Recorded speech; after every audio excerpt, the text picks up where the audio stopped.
Hey everybody, Iron Liz here.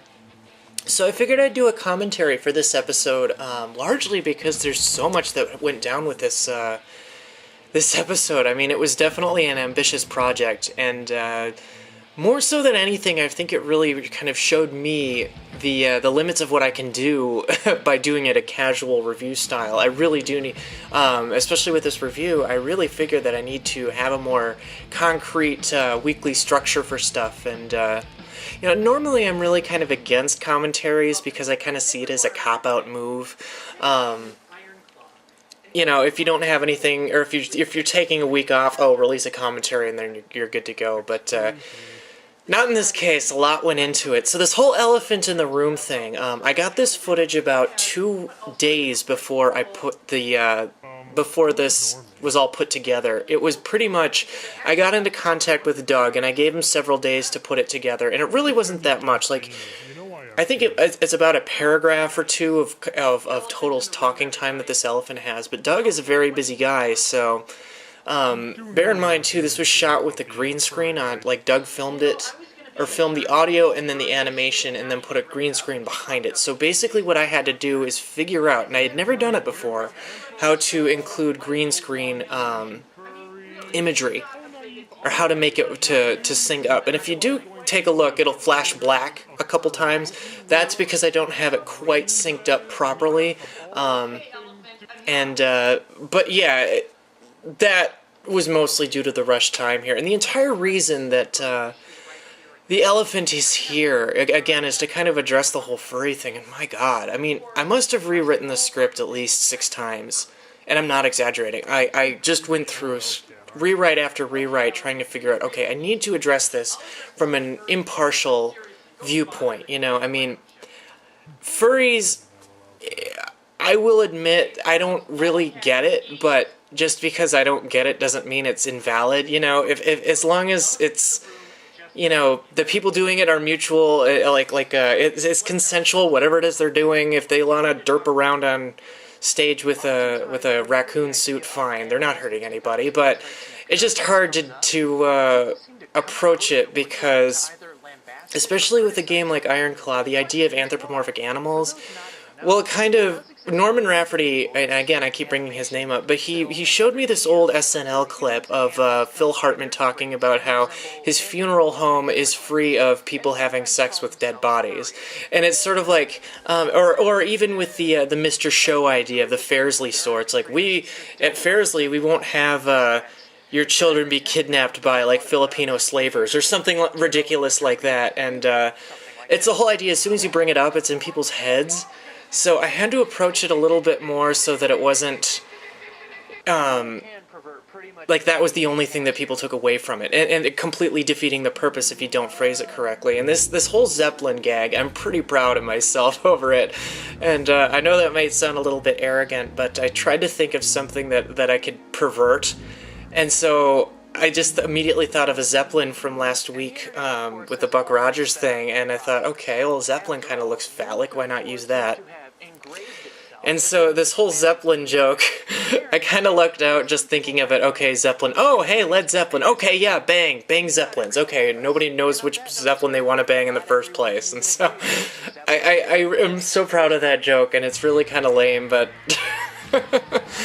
just toss in the yeah in there and it makes it work. But yeah, this whole intro sequence, I think it just took me forever to fully perfect what I wanted to do with it. And the thing is, too, is once you've asked somebody to film something, you really have to use it. It's just really poor courtesy if had I asked Doug and then rewritten the script without the elephant and then not gone with it. And yeah, but I'm glad it worked out the way it did, too. Doug actually, the LOL cat, it's pronounced lolcat, that line, he actually, I think he didn't realize that lolcat is a phrase because he unintentionally said LOL cat. And so I just, okay, fine, that works, I'll go with that. But all of this artwork, the thing is with the book that you get, it's huge, and so this took a lot of scanning and a lot of Photoshop to fully get all the pictures to come in at the right resolution.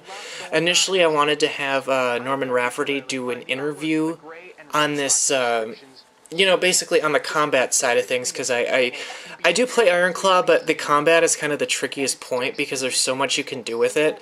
I mean, you have your basic level of I try to hurt someone, I attack, they defend, but then you can have gifts that allow you to re-roll things like luck. If you have luck, you can force your enemies to re-roll their attacks and stuff like that, and so it can bog it down a little bit, and I kind of wanted to have him explain that, but unfortunately he didn't get that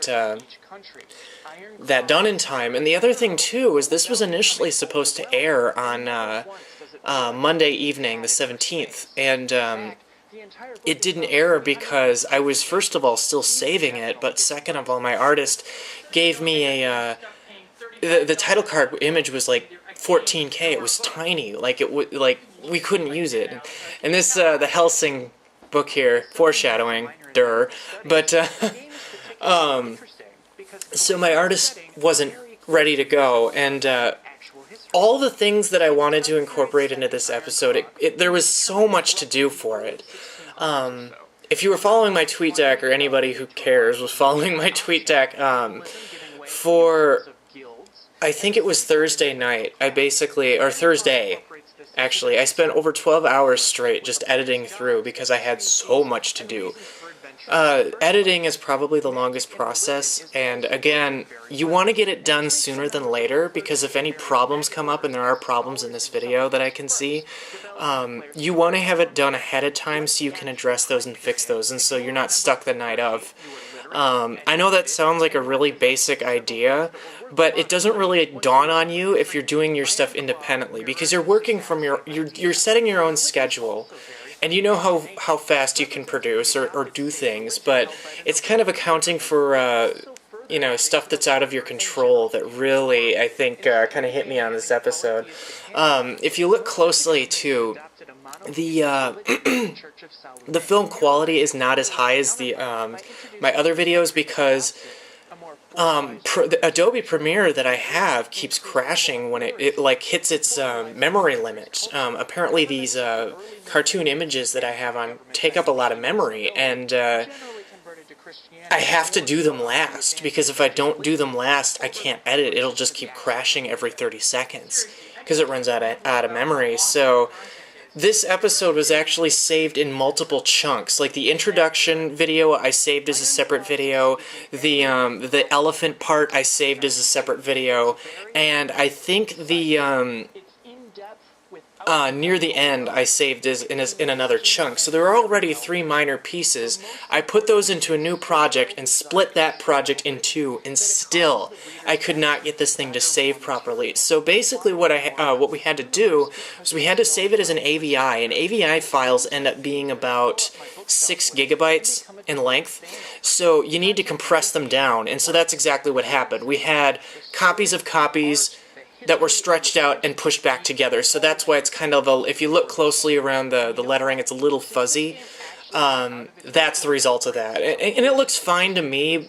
Some places I wish it was a bit sharper, but if anything, I think I'm going to have to start breaking up my reviews into pieces and then saving the pieces together and stitching them together, because there's just too much here, and maybe it's my machine, but good God, like last week too, with the Buck Rogers thing, we had technical problems all day trying to get this thing to work, and I guess that's part of the filmmaking process. You really don't run into that if you're a casual producer, so to speak. You're going at your own pace. You don't have a schedule to keep up with, and I know at That Guy with the Glasses, you're able to produce whenever you want, as long as it's like once a month. I try to do once a week, and for someone like me who's kind of just starting out, that's really ambitious. It's really of an accelerated schedule, but it's something I want to do, so, you know, I need to budget my time better, and this review and this spray picture, yeah, again, this clip here came out really choppy because it just didn't save correctly. But that's from The Sims 2. I love that skunk. He's such a jerk. But I completely lost my train of thought. But yeah, doing the whole phrase, if you give someone too much rope, they'll hang themselves. Yeah, it's kind of like that. If you have a week to make an episode, it's like, well, I can take these first couple days and just sort of relax. It's like, no, you really do need to stay up with it. And the thing is, too, like, this is really a good game, and I think in general people have the expectation that if you're on that guy with the glasses, you're going to be a little bit monkey in the cage a bit. You're going to be kind of yelling a bit and just kind of making, this is stupid, I hate it, I'm going to react very, very over the top. I'm going to ham it up. But in this case, I think I'm treating this this video series more as a journalistic outlet, where it's, I like the, or I take this game and I base it on its own merits, and if it happens to be bad, I can kind of go over the top, but if it's not, then I have to find other ways to make it funny and interesting and engaging. So I guess in the long run, for me, this show wants to be more just of a straight out, not necessarily a comedy show, but it's an informative show that has comedy in it. And this Clerks reference, Clerks the animated series, I figured Dodger of Zion and I are very good friends, and basically we have, like, we're siblings at this point, but she and I always quote the "is it safe" thing from the Clerks animated series, so I figured, yeah, why not toss that in. Yeah, these GIFs, the problem with this, no, that's not the right word. The thing with this game is that it has a ton of ways to customize it, so I wanted to show that it had a lot to offer, but without showing the same stuff over again. And that image right there is actually, her name is Daggy Inc. She is Andrew Dickman's girlfriend, and she drew that picture. That's my character from Ironclaw that I run in. LD, her name is LD. She is a skunk engineer slash firearm specialist. She makes guns, basically. And I asked Daggy if she would draw LD out, and we kind of gave her some specifications, and Daggy, she does really great work, but she kind of draws it a little more cheesecake than I would prefer, but it's her style, so she can do whatever she wants to it. But I really do I love how LD came out, like, just amazing. So I really wanted to kind of nod to people who played it. And this year, the champion, you can be a rabbit almoner, a rat fencer, or what have you. Those are actually characters from the game we're playing, or the lion bodyguard. Those are directly from the game, in our game session. Those are characters. So I figured I'd kind of offer that nod in there too, as well as the normal stuff. And then this that's my favorite part of the entire episode with the Head and the Poles episode of Futurama, is just that one line, "That's my style, I like to kick them when they're down." So, hopefully, in a year from now, people kind of have phrases that kind of people remember about their shows. So Linkars is the "I am a man," and just other people like that, like blank does not work that way. And I kind of, maybe it's bad. I'm already remembered for puns, but maybe blimp sex will be still remembered by that point. I don't know. So, if you were to roll a 6 and a 10, and your opponent rolls a 6 and an 8, you would win the contention. In Ironclaw, the larger your die pool, the more chances you have to succeed. This makes buying additional gifts that help provide another D12 to a roll very attractive, or even just ensuring that your career... Oh, jeez. The thing about Premiere as well, and again, I'm sorry for bitching about this, but each one of those underline boxes has to be done in a separate, like a separate document, not like it's like a separate animation, that's the word I'm looking for, if you want them to have, like, one after another, so you literally have to draw the line under each one, color it, and then put its proper place. But the other ones, fortunately, did not have that same problem, and then I noticed, too, Justin Juwario actually brought this up. You know, I'll have one image on one side, and then occasionally I'll flip it onto the other. I do that for a lot of, like, this or that. You know, like armor versus attack.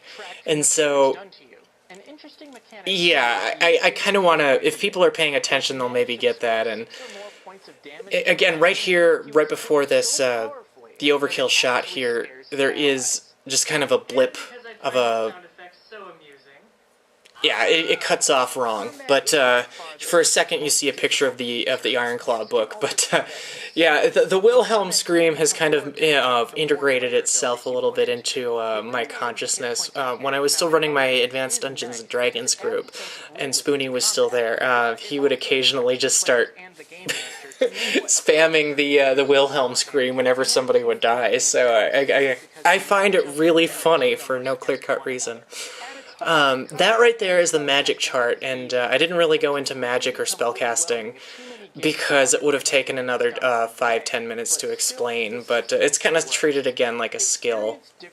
And I do really enjoy the mottos / goals, because one of the trickiest parts I find in games is if you're building a character, you're building that character usually with a party role in mind. You want somebody to be a ranged fighter. You want somebody to do damage that's up close. You want to be a spellcaster. And I kind of like the idea that if you're coming out as a class that has a lot of training, they already kind of build that in a little bit. So you kind of you're thinking about your background as well as creating a character. And that I really do appreciate, especially with the low min-maxing stuff, because I literally have games where people have 2 skills that are the best they can possibly be, and they suck at everything else. And that's not realistic gaming. But in this case, I think Ironclaw did it very well. This is actually the second, and I didn't mention this, this is the second edition of the game.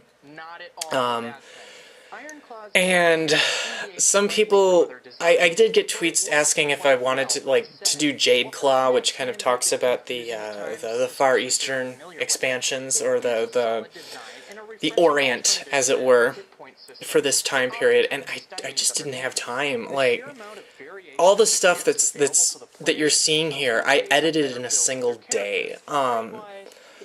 The stills, again, in the live action, the day that it was supposed to go up, it was supposed to go up on Monday, I filmed that Monday afternoon. Yes, this video is a little bit rushed. I think it came out pretty well, though, but, oh god, like, yeah, this clip here, that was my first take, and I just went with it, with the red wall thing. That Redwall thing is actually true. My favorite book of that series was Matameo, and I did want to include the Redwall opening cartoon to start with. I hear a lot of the time, too, from other producers that they want to vary, their opening music, so hopefully in the near future I'll have somebody put together a theme song for me, but the visuals, yeah, I try to change every single time, just to kind of fit with the topic at hand.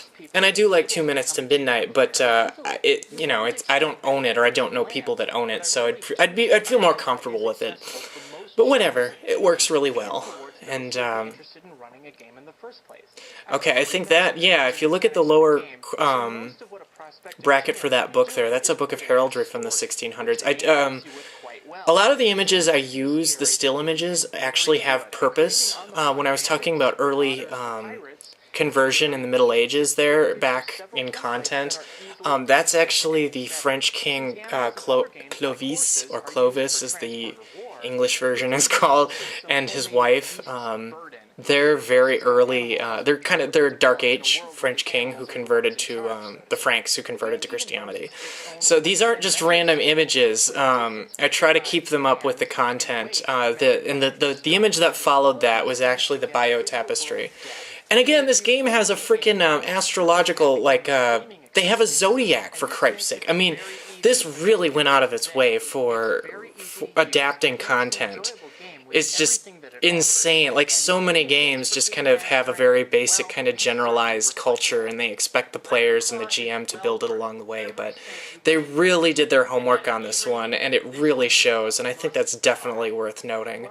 I did initially want to include a section talking about Diamond in the distribution, the distribution. Comic books are, you know, there's the Golden Age, Silver Age, Bronze Age of comics. Well, this one, comic books presently are being called the Diamond Age, and that's because of the Diamond distributors, and it's the same thing with RPG books, is that they kind of have a monopoly on everything. So I know they Ironclaw wanted to get picked up by Diamond, but for whatever reason it didn't work out. I don't know the specifics, but so it's still indie games. And the problem with indie games is you have to slog through a lot of bad in order to find the good, which is why I typically don't review indie games. But this one was just a diamond in the rough. And these two softcover books, I think they both cost like $30. And if you don't want to get all the other content or whatever, you know, you buy one for character creation. But seriously, buy the color book. It's so much better, and it's so beautifully designed. And I start out the BattleTech. BattleTech is going to be a behemoth in itself. Once this month is over, October, it should slow things down a little bit, and I can get into the swing of reviewing things. But I am also working on my Halloween episode, and that is foreshadowed with the Hellsing book. So for the 4 people who are listening to this, yeah, something will be involved with that book. I won't say what, but there you go a bit. And the ending music here is Judas Priest, and I'm sure with Judas Lives, people are going to kind of pick this apart later for the choice of music. But really, I put this music in here because it's kind of the closest kind of. There's a lot sounds like an animal. That's kind of why I put it in there. Yeah, these credits too, and this is my own bias. I still use Movie Maker for these credits because I don't have time to figure out how to do them in Premiere, which is something I will have to do. But what I'll do is I'll save these end credits in Premiere and copy that file and put it into another project. So, oh yeah, I was Justin Juario. Well, I'll kind of wrap this up. I was planning on doing something with the Kitty Girl Army a little bit that he has going, but I think the patches in the beginning was good enough. But yeah, kind of that stinger at the end. The last thing I'll mention is the Alucard picture and the music. That's the shifty-eyed dog music from The Simpsons. So, well, thank you for listening. This will probably get posted on my blog. It will not be released probably on That Guy with the Glasses. So, yeah, this is kind of a special treat for those who go after my blog. So on that note, have a good night, everybody, and thanks for listening to my rant here.